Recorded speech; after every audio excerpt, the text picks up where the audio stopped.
Good evening, everybody. And thank you, Romy, for the warm introduction. Romy must have been surprised to see that I inserted the lines about snacks because our dog drives security at Crystal Bridges a little bit crazy. So thank you. It is a pleasure to be here this evening with all of you. And first and foremost, I really would just like to underline our thanks and appreciation to Governor Sanders. She has truly led on this issue, not just for Arkansas, but nationally. She has been out front on it, talking about the dangerous consequences of social media and smartphones. Back in May, some of you may know that Governor Sanders actually sent a copy of The Anxious Generation to all of our state legislators and to every governor in the country. Jonathan, that's pretty, that is a measure of success. That a governor...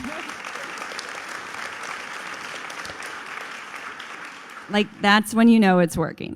The governor sent it to all the other governors.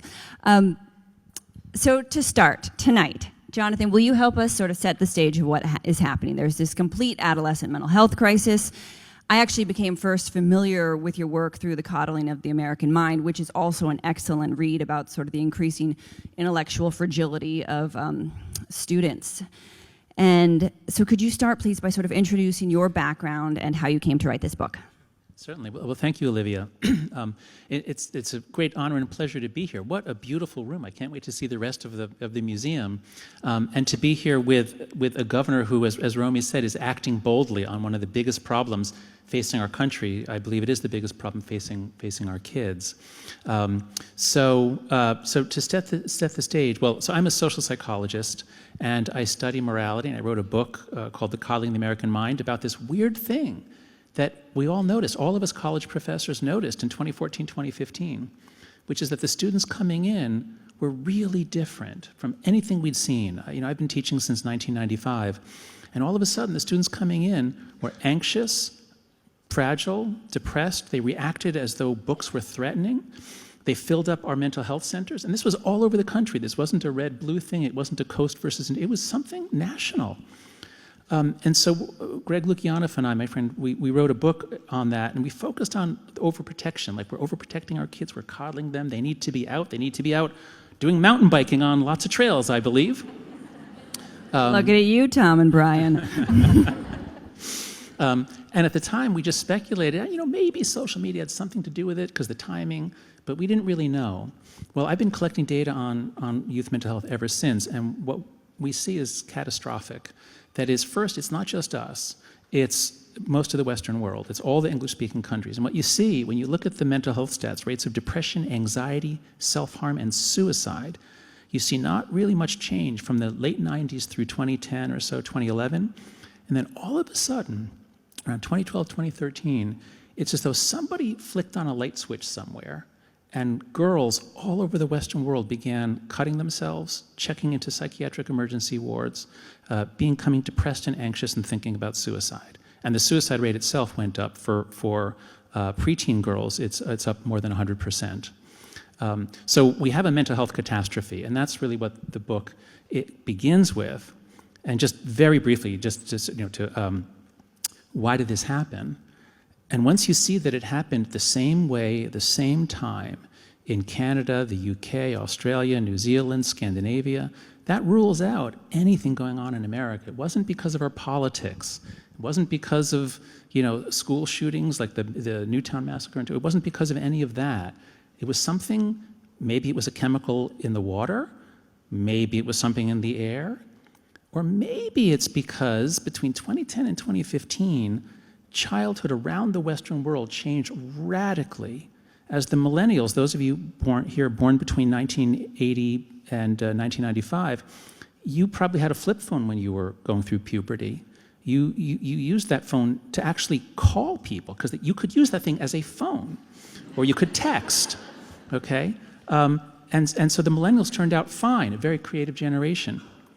But if you were born after 1995, you went through puberty with a smartphone, with a front-facing camera, high-speed internet connection, video,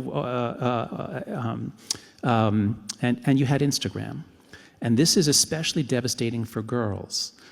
Middle school is so hard for girls anyway, for all of us, but especially for girls. let's take all the worst parts of being a girl in middle school and multiply them by 10. And so my argument is that we experienced what I call the great rewiring of childhood between 2010 and 2015. It was very sudden and very recent. And that, I believe, and that's what the book is about, that is why mental health collapsed, especially for girls. I hope we'll come to the boys because their story's a bit different. But that's, I think, why it collapsed around the world at the same time. Let's stick with the problem a bit, and then most of the conversation will be about the solutions. Will you lay out, though, these 4 foundational harms that you tie to social media and smartphone use? Yeah, so the way to understand this is the book is not really about social media, it's about childhood. And it's about what do children need to do when they're growing up. And then it's about what happens. Half of our kids say, half of our teens say they are online almost constantly. Almost constantly. It means they're checking even at dinner. If they're on the school bus, they're on their phone. If they're waiting for an elevator, they're on their phone. If they're on the toilet, they're on their phone. No matter what they're doing, the phone is part of it, which means they are never fully present in anything they're doing in the real world. And so in the book, I have a chapter going through the 4 foundational harms, which are so basic, and they're hitting everyone, boys and girls. And they are social deprivation. The more you're connected online, the more you're servicing hundreds of friends, the less time you have for an actual friend. And so our kids have become very lonely. They don't spend much time with other kids compared to how it used to be before 2010. So social deprivation, sleep deprivation. Sleep is so important for brain development, for emotions, for being stable and able to learn the next day. So sleep deprivation. The third is attention fragmentation. The ability, and we're seeing this is really so frightening for those of us in education, the difficulty that young people have reading a book, the difficulty that they have paying attention for a 75-minute class. I recently realized, why are my students getting up to go to the bathroom so often? It didn't used to happen. And I thought it was to check their phones. Stanley cups. Were there what? Yeah. Stanley. That's right. I did ask them if they're just so hydrated. But no, a lot of them, they can't do it. They can't sit there for 75 minutes. And then the 4th foundational harm is addiction. If we give our kids a device which was designed specifically to hold their attention, to keep them on, and here I mean not just the phone, I mean especially the apps and the push notifications. If we give them a device that was designed to be addictive, a lot of them get addicted, and that pushes out everything else. It changes the dopamine system, the reward system, and has all kinds of downstream bad consequences. Governor Sanders, how did you come across Professor Haidt's research, and why was it so resonant with you? Well, it's interesting. I need to give a little bit of credit here. My husband, Brian, who's here and on the front row, actually read your book first. I don't know if I've publicly stated that, so now everybody is a witness. But Brian read your book, but I kept seeing like little snippets, and there were so many articles and things that were coming out. And I'm a parent. We have a 7th grader, a 5th grader, and a 3rd grader. So we are living all the things that you're talking about in real time. And one of the biggest fights and the biggest arguments that takes place at our house is with our 7th grade daughter, who desperately wants a phone and wants to be connected. And so that was really the catalyst for our interest. And as popularity of the book grew and we started doing more research, there was nothing else that took something that frankly is really complicated, simplified it down to here's what the problem is, but more importantly, here are things that we can actually do to fix it. So my initial interest was as a parent, but certainly as a governor, one of the things we're seeing and spending so much time, money, attention on is the mental health crisis that is plaguing every single community across the country. And everything we were looking at, it was like, why are we seeing this skyrocket? Why are we seeing so many more problems in our schools, in our prisons? Everywhere you turn, the mental health crisis was doing this. And your book was just kind of a light bulb aha moment of this has to be one of the biggest drivers, biggest problems. Now what can we do to fix it?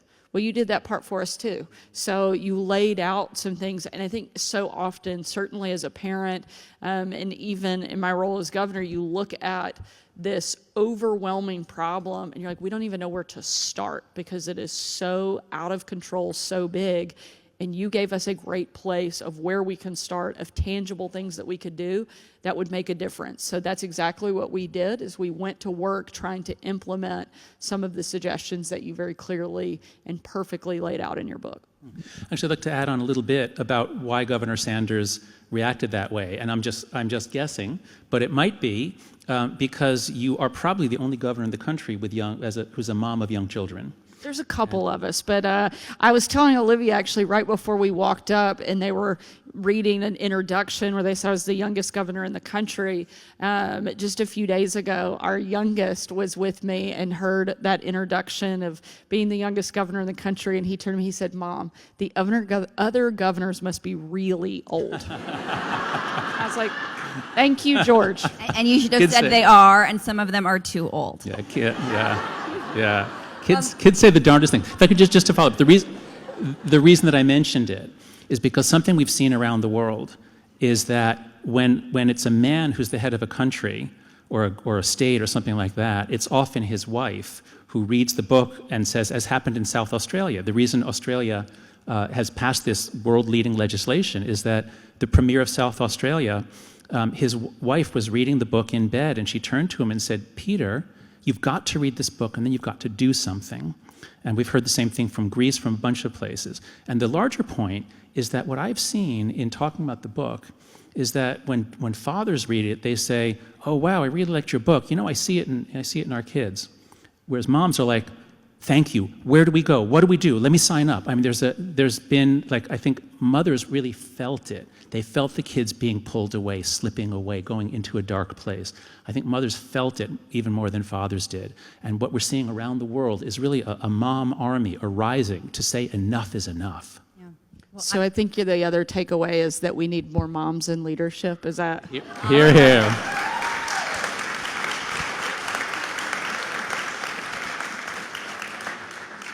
We could talk about that all night.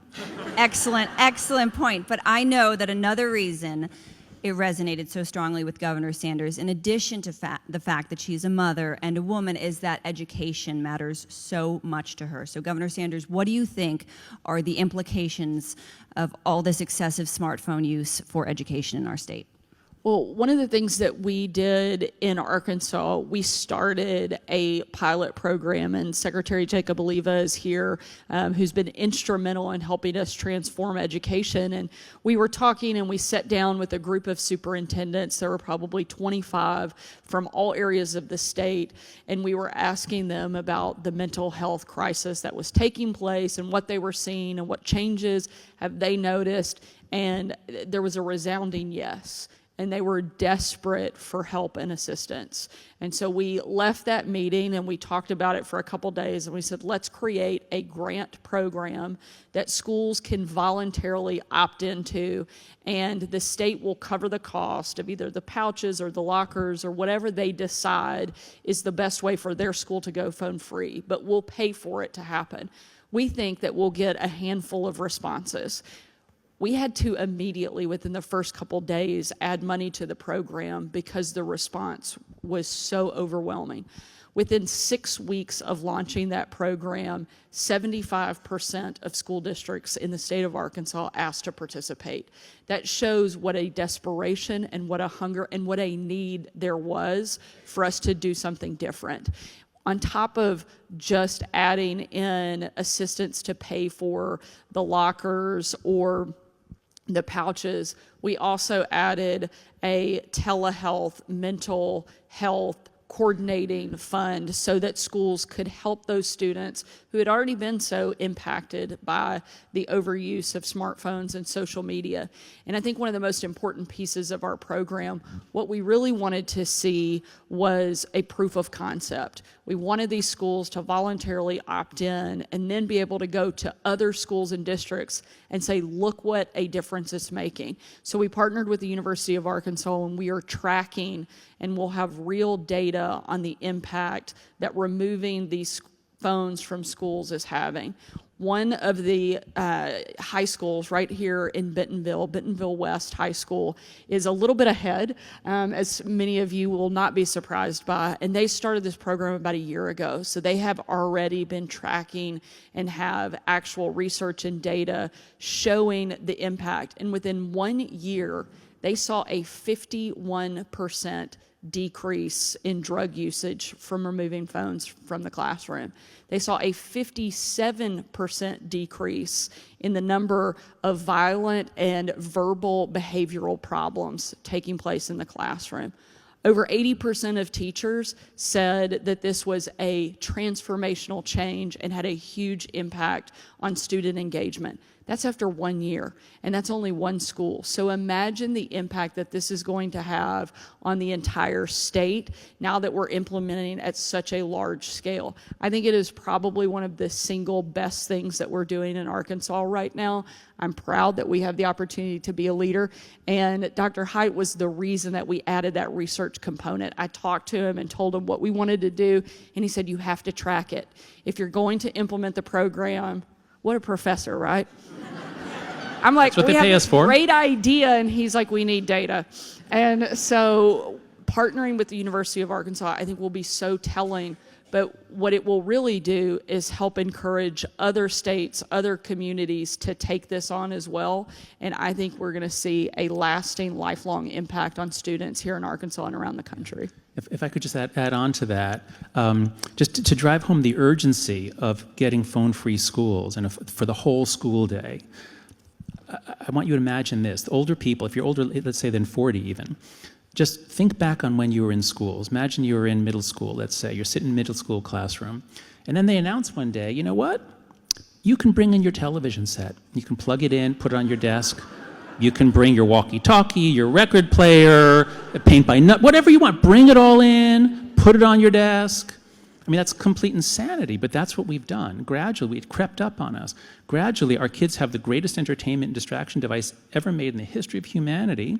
And of course, in most schools, in New York City, they all say, oh yeah, we ban phones. We tell them they can't use them during class. Really? That just means you have to use it under your desk, you go to the bathroom, you sit in the back row. So if you can imagine kids faced with a choice, do I listen to the teacher or do I look at the most interesting possible things on a device that I'm already addicted to? Of course they're not learning. And we all care about education, and certainly the Walton family, the Walton Foundation, the governor, I'm a professor, we all care about education. Around the world, education levels began dropping, not during COVID, they began dropping in 2012. We are having a global reduction in the quality of education since 2012. Because of course they're not learning. They've got 1,000 other things to do in the palm of their hand. So I know this is being broadcast to the rest of the state. Anywhere else in Arkansas, if you're listening to this, if your school lets your kid keep the phone on them, then your kid is not getting nearly as good as an education as they would if they have to put it in a pouch or a locker or an envelope at the front of the room. So please push your schools, make it known you want your kids to be able to pay attention during the school day. Hear, hear. So I am fully a believer in this argument. Now that I'm not a journalist, I haven't been for about a decade, but I can say that I'm fully a believer. And it's so wild to think about that. It's like you said, watching a television, flipping through a magazine. No teacher would ever let that happen, but it did happen. And there are people who think the phones aren't so bad. So what do you say to those? There was this, because it helps everybody think through it. There was this article in Nature that said, oh, this is correlation, it's not causation, and he's making too much of it. So why are you right? Thank you for giving me the chance to respond to this. There was a very critical, the reviews of the book were almost uniformly very positive. But there are a number of researchers who think that I'm wrong, and they agree that there's this correlation. Kids get on phones, they get depressed. But they say, but we don't know that the phones caused it, because maybe it's just that depressed kids use their phones more. Maybe they go to social media more. That's what they say. So there's a technical answer, a very short one I'll give, and then I'll give you the big picture. The technical response is all the research, all the published research that we're arguing over, me and these other researchers, is basically based on a single question. How many hours a day do you spend on social media? Some kids are 1, 2, 3, you get a number, that's it. That's all we know. And then we look at the correlation, and it turns out the correlation of that number with how depressed are you, or on a scale of 1 to 10, that correlation is pretty low. We're usually around a correlation coefficient of 0.1, 0.15, and that's pretty low. And so they say, see, the correlations are low, so this can't explain it. But when all of your research is based on a variable that picks up just a tiny fraction of what's going on, all the different ways that kids are harmed. Some are sextorted, some get eating disorders, some are buying drugs, all the different ways they're getting harmed. It's as though we tried to do the entire field of nutrition science. Suppose all of nutrition science was based on a single variable. How many pounds of food did you eat yesterday? Well, that just picks up a tiny portion of what matters about food. So anyway, that's the technical answer for why the correlations are indeed low. But here's the bigger picture. There's many kinds of evidence for causality, that the phones are causing it. For example, eyewitness testimony. If the people who are harmed by it, so if you interview Gen Z, they say, oh yeah, the phones are messing us up. It's very hard to find members of Gen Z who are defending the phones. They know. Jonathan, I do not feel good after I scroll Instagram. Yeah, that's right. I know this to be true. Exactly. That's right. So if the kids say it, if we say it, if the teachers see it, if the psychiatrists see it, and if the people who made the products say it, not in public, but we know from internal emails that we're finding as various attorney generals are suing these companies, they know what they're doing, and they do it anyway, and they don't let their kids have this technology, but they want our kids to have it. So there's a lot of evidence that these things are hurting our kids. Okay, the people who made these phones, and not anti-business, but Governor Sanders, what do you think is, so we've talked about the fix in the schools. What's the rest of the fix? Specifically, what would you like to see change with the way social media companies operate? Well, I think one of the biggest things that we can do, and what events like tonight are so important, is raising awareness. People need to be aware of the dangers and the harm. That's step one. And then we can get people to take action and make changes, and you'll see a cultural shift. You know, one of the things that we were talking about earlier today is somebody compared social media and technology addiction to the fight against tobacco and tobacco products and that addiction that we had several years ago.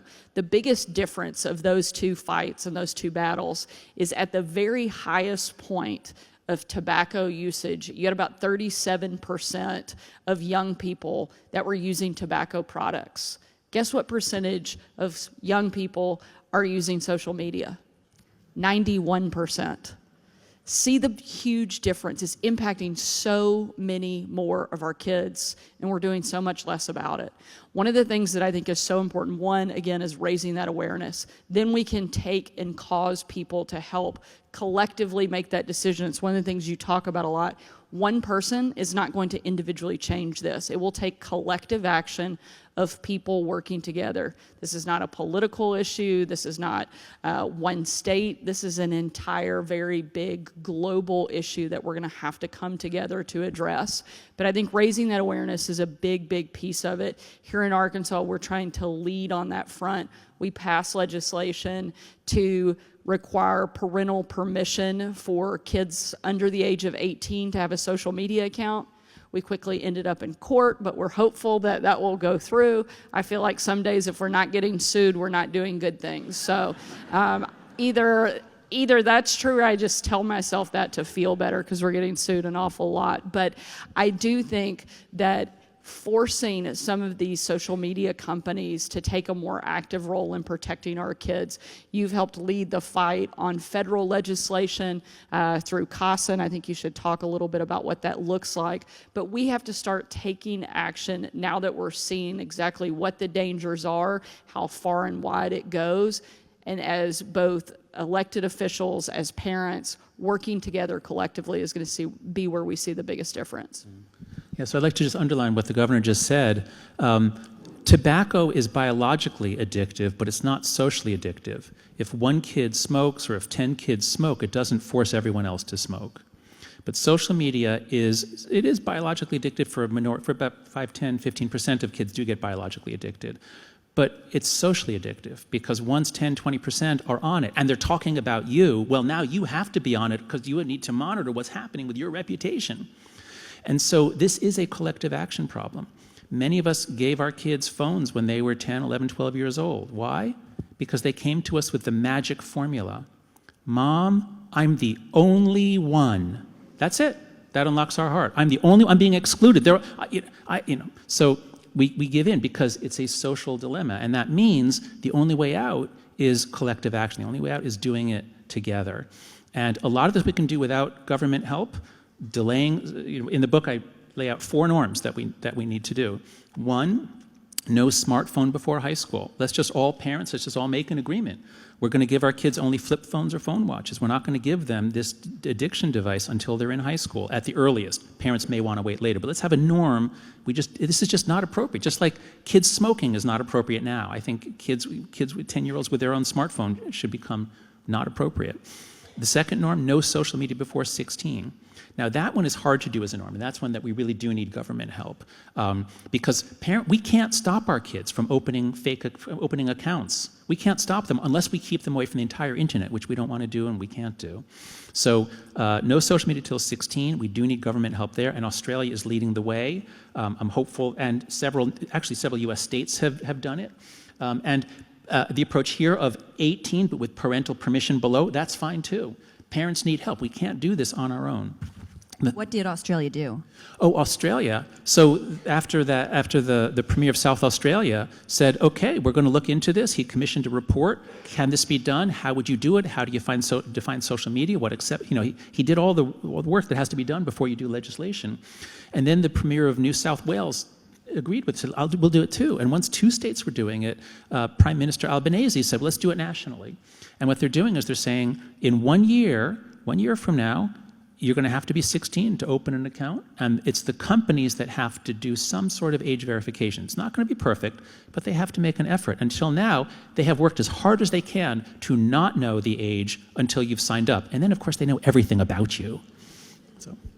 Okay, I interrupted you, though. You had 2 more norms. Oh, yes, thank you. Okay.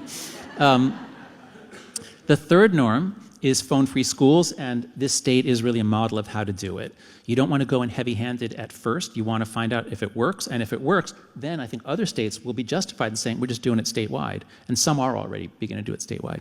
So phone-free schools. And then the fourth, this is one that's really the hardest to do, because this is the one where we parents have to give up something. And that is, the fourth norm is far more independence, free play, and responsibility in the real world. We all had it. We were all riding around on our bicycles by the age of 8 or 9. We all had adventures, and we're not letting our kids have any of that. We don't trust the world. We don't trust our kids to walk 3 blocks to the store if they're 8, 9, 10 years old, and that's madness. Our kids need that independence to become self-governing, mature, capable individuals. So this is the one that requires us to overcome our fears. And the first time you let your kid walk to school or walk to a store, I can tell you, many of you know, it is scary. But the second time is less scary. And by the 4th time you realize, hey, my kid can walk to a store. And so we've got to do this, and this is also a collective action problem, because if you're the only one sending your 8-year-old out to a store, you can be arrested, as we saw with that mother in Georgia. But if everyone's doing it, then everybody realizes, oh, yeah, children actually are capable of doing things. So we have to do it all. We have to do it together. Jonathan also lives in New York, where they have stores like every couple blocks. Our kids' walk to school would be like 25 miles. Oh, good. They'll be tough, and it's uphill both ways, right? But Governor Sanders, I'm curious kind of what you think of that view of kids having that level of independence. And I get the feeling that you told me you both went to a school today in Fayetteville, that you saw a little bit more of what you're looking for. Oh, Will you tell us beautiful. about that visit? Yeah. Actually, if you don't mind, I'll go first on this one, because I was really touched by it. It was a middle school in Fayetteville, where they have a real emphasis on play-based and exploratory learning. And that's the way that kids learn best. They don't learn from being lectured to, they learn from doing and seeing and being involved. And one day a week, they always have a field trip. It's an outdoor field trip. They do something outdoors in nature. Our kids are so deprived of nature. And the governor asked a question, what was your favorite excursion?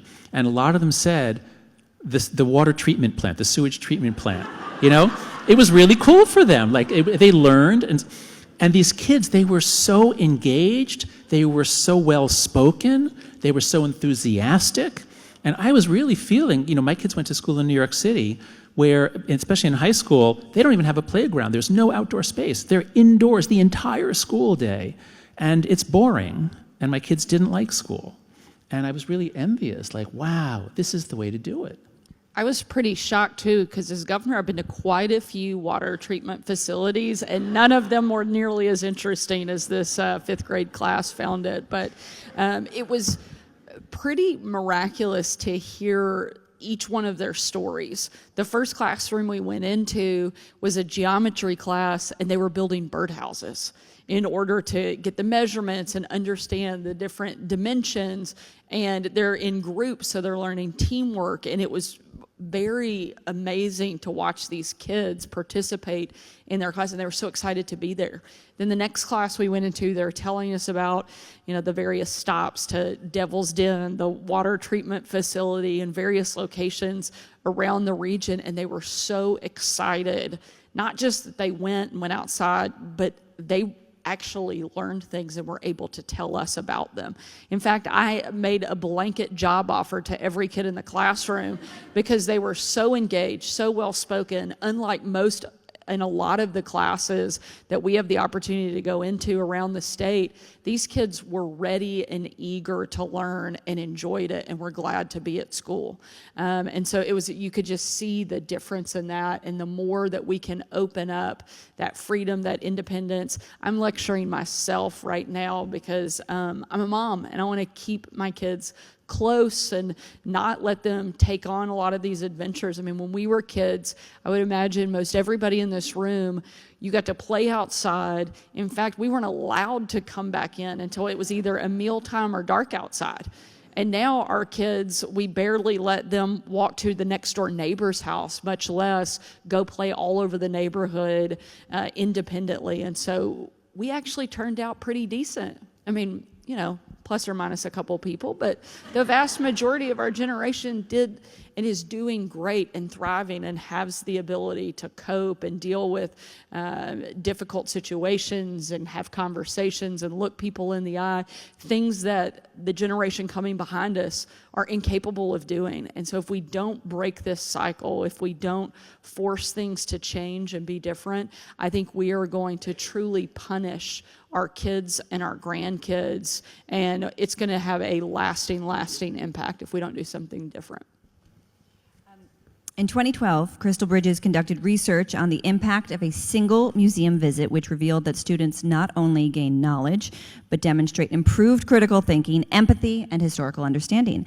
So, John, given that in the anxious generation, you raise these concerns, obviously, about the decline of face-to-face interaction, the decline of social skills, how do you think museums and arts education could support emotional and social development? Oh, that's a great question. It's not my area of expertise, but I guess that hasn't stopped me before, so I'll just put out a couple of thoughts.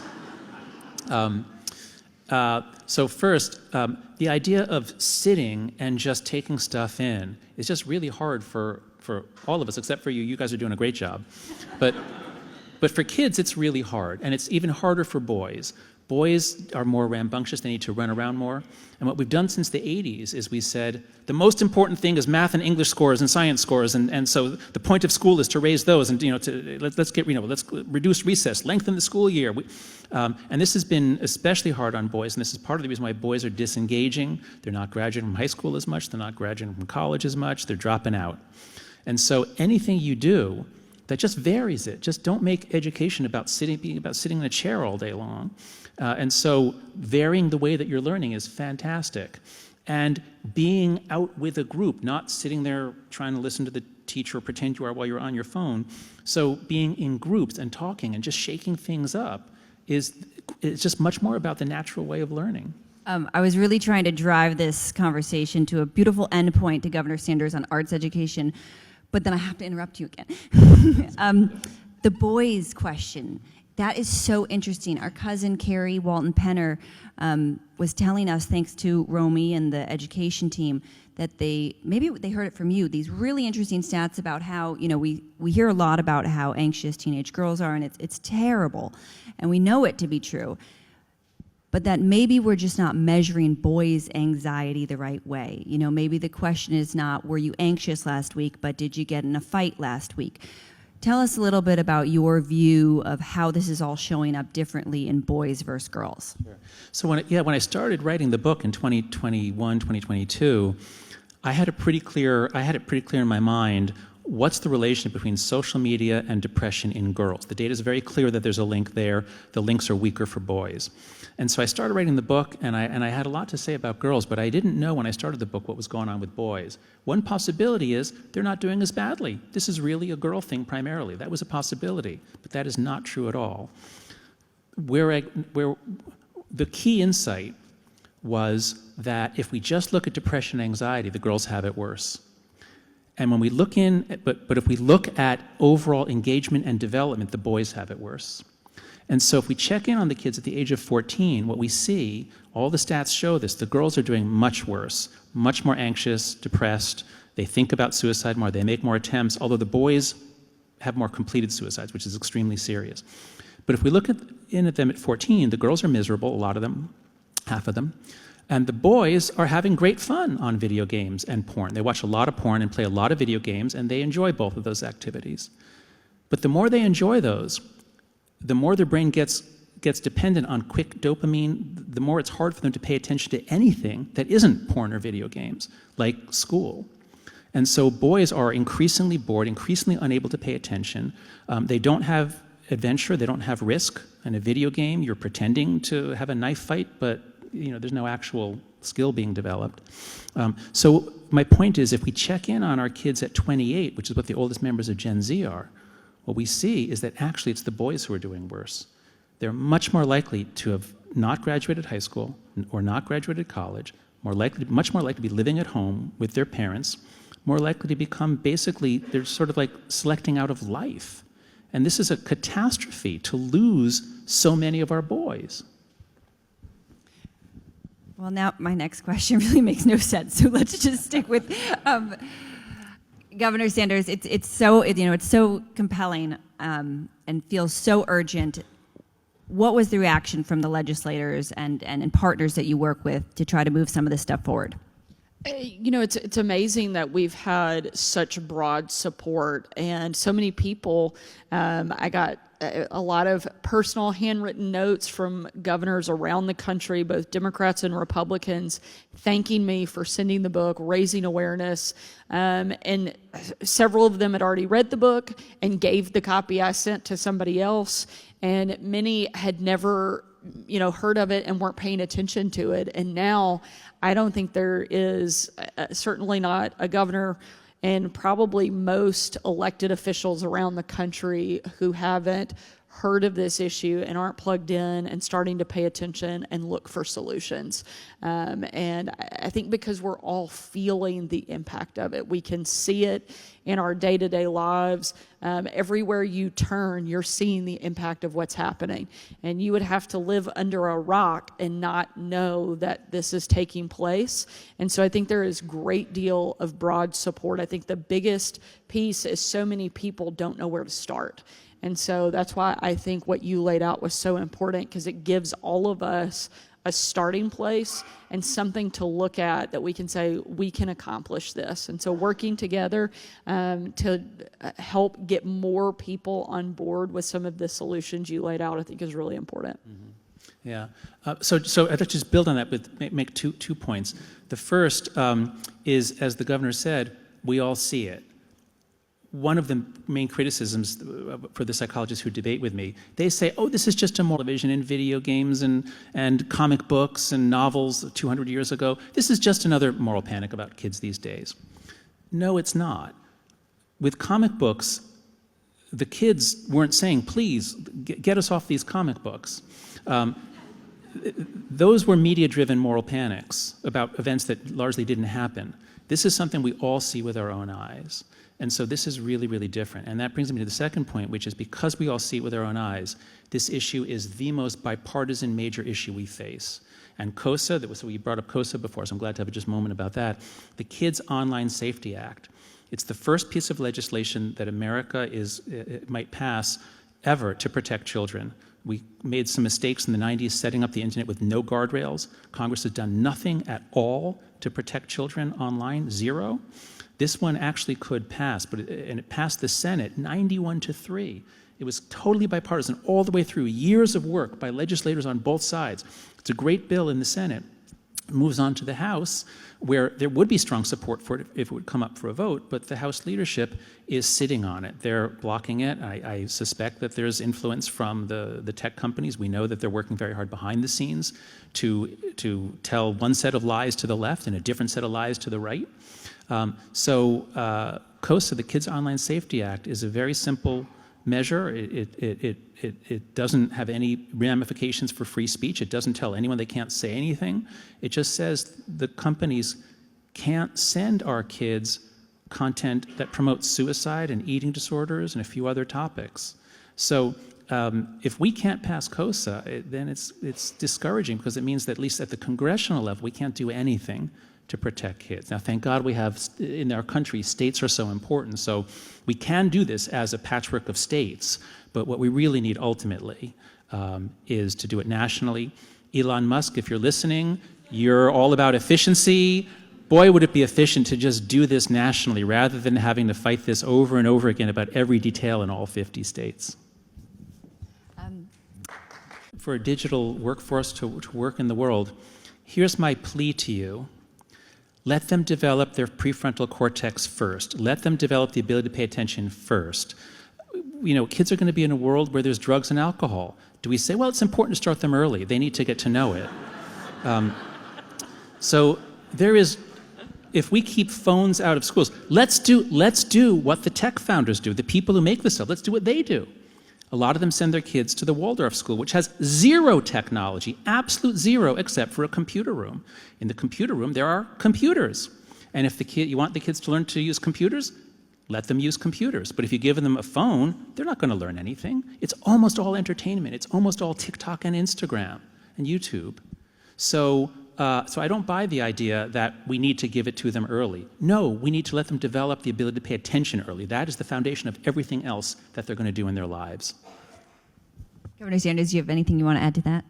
I mean, he said it pretty well, but I think one thing to point out is that all technology, all social media isn't the devil. It's not the worst thing that occurs in the world. And so I think that there's an important distinction. We're not saying you should never use these things. You should never have technology.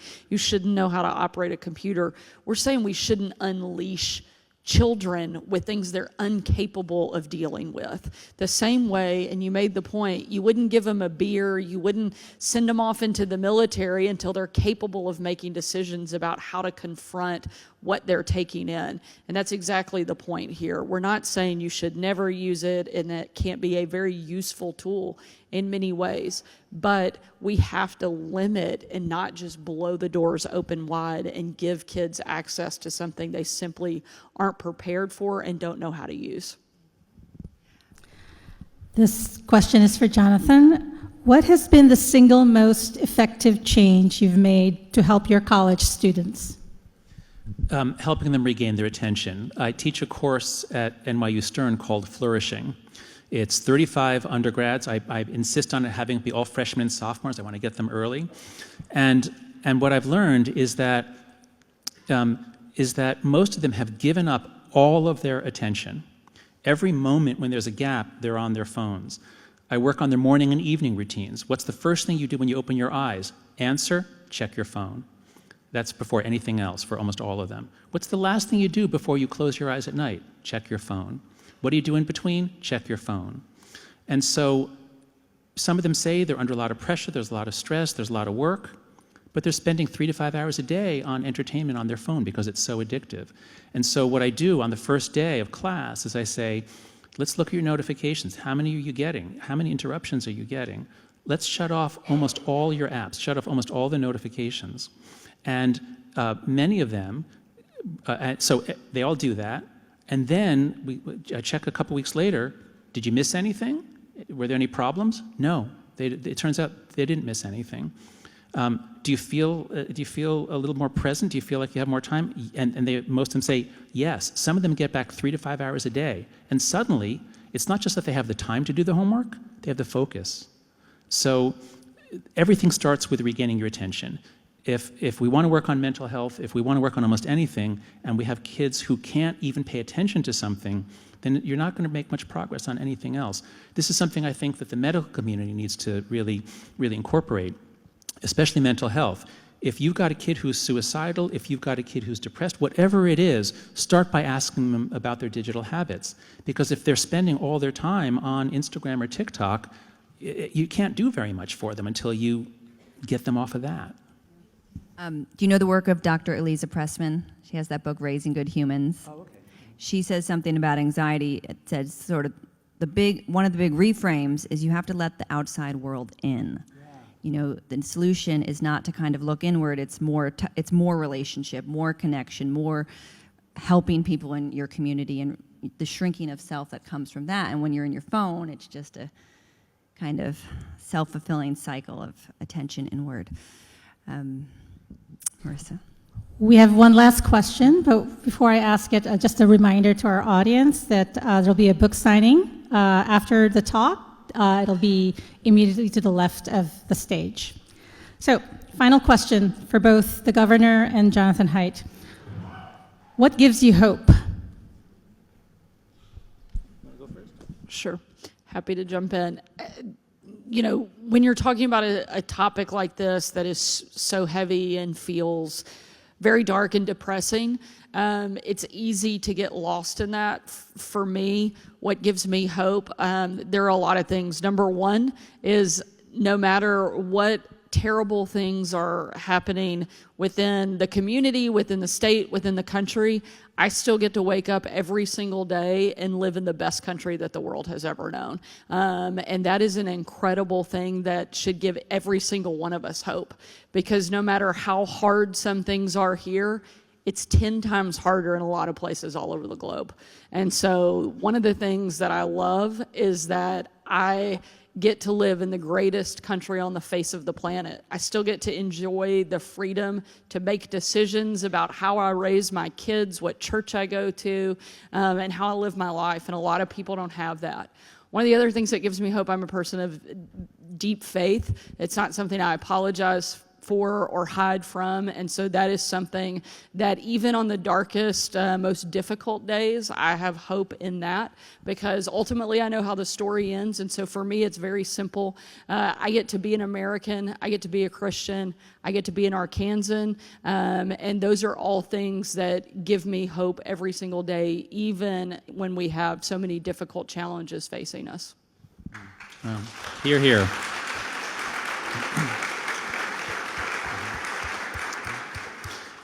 So what gives me hope is this. Social change is usually really, really hard. Almost all the hard problems we face in this country are really hard. They take a long time. It's going to take billions of dollars to fix for a lot of them. And this one's really, really different. What I've laid out for you is that we are witnessing what I think is the greatest destruction of human capital and human potential in human history outside of the 2 world wars. I'm not going to compare to that. But what we're seeing is this global loss of human potential in the next generation. Huge problem, right? We can solve it, and we're doing it. It's the most amazing thing. Around the world, parents driven by moms, parents are saying, we're sick of this. How did family life become a fight over screen time? This phone-based childhood is only 12 years old. It's not permanent. We can get rid of it. And what gives me hope is that we're doing it with actions at the state level, actions in families. What I saw today, the school administrators taking their own initiative, innovating themselves. So what a joy it is to be alive at a time when we have this enormous problem that we can actually solve if we work together, and it's bipartisan, and we can do this as a country. And we must do it as a country. And that gives me hope that we're going to do it. Great answer.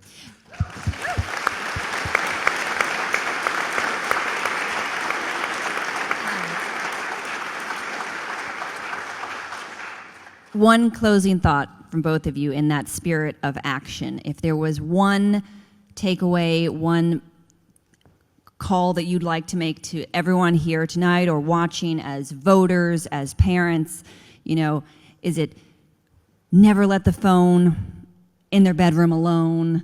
Is it call your superintendent? What would be your one call to action to everyone here tonight for both of you? So I think mine would be that reach out and talk to other people, because this is a collective action problem.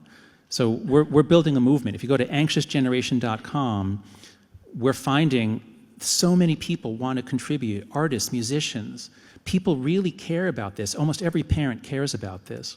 And so my one, I guess, call to action would be, don't think you have to do this on your own. Reach out, talk to the parents of your kids' best friends, do it together. Talk to the people at your kids' school, talk to your neighbors. So reach out, we can do this if we do it together. I think that's a great point. Every single person in this room has a sphere of influence. You have people that you work with, people who you attend sporting events to watch with your kids. I mean, there's so many different touch points that you have, and talking to other people, raising that awareness, and not being afraid to have the conversation and say, here's what we're going to do this with me, and encourage other people to be part of it. Because I think so often, certainly as a parent, you don't want your kid to be left out. You don't want to be the only one. So building on the sphere of influence that you have, the community that you know, and getting those people to make the commitment with you, I think makes it a lot easier and a lot simpler, so they don't feel like they're being left out of something.